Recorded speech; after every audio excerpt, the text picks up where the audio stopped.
Hello there. Today we will be learning about the recrystallization process. This presentation is brought to you by Roshan and Tristan. Recrystallization is a process for the purification of impure solid compounds.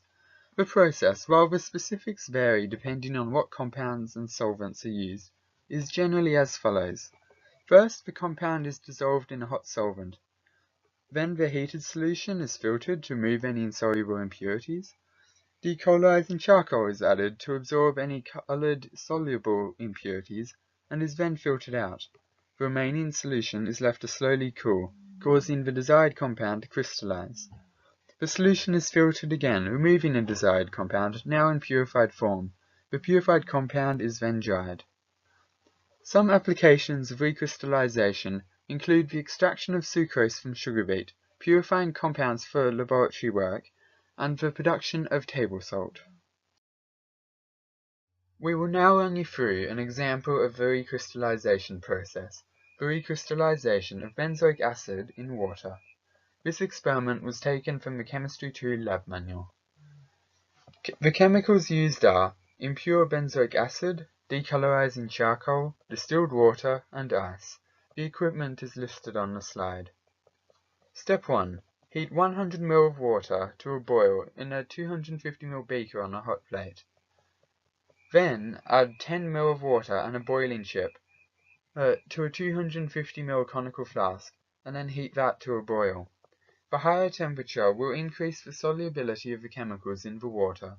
This will speed up the process and ensure that most of the chemicals dissolve.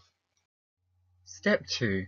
Carefully add 1 gram of impure benzoic acid to the conical flask. Swirl gently to speed up the dissolution. If it does not dissolve fully, add small amounts of boiling water until it does. Benzoic acid was used due to how it is insoluble in water at room temperature, but soluble at high temperatures. This property means it can dissolve into water at the start of the experiment and remain dissolved while the impurities are removed, but will then crystallize once the water cools down, so it itself can be removed. In this step, the decolorizing charcoal was added to remove the light pink color of the benzoic acid.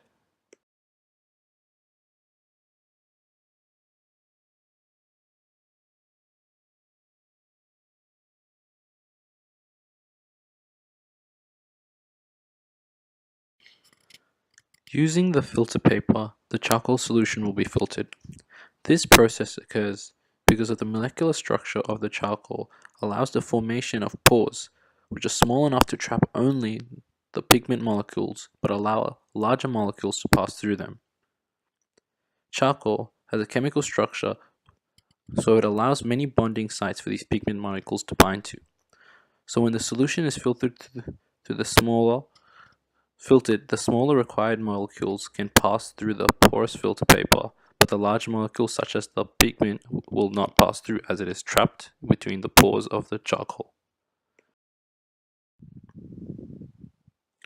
When the solution is cooled, the given solute no longer has the capacity to hold a saturated solution.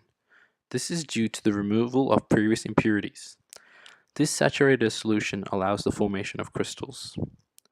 This process occurs when each solute molecule attaches itself to an existing crystal particle and rests on its surface. This chain process continues to occur until the solute molecule have formed together in a structured link and form crystals. Since the solution only contains the pure benzoic molecules, the crystals will not contain any other compound.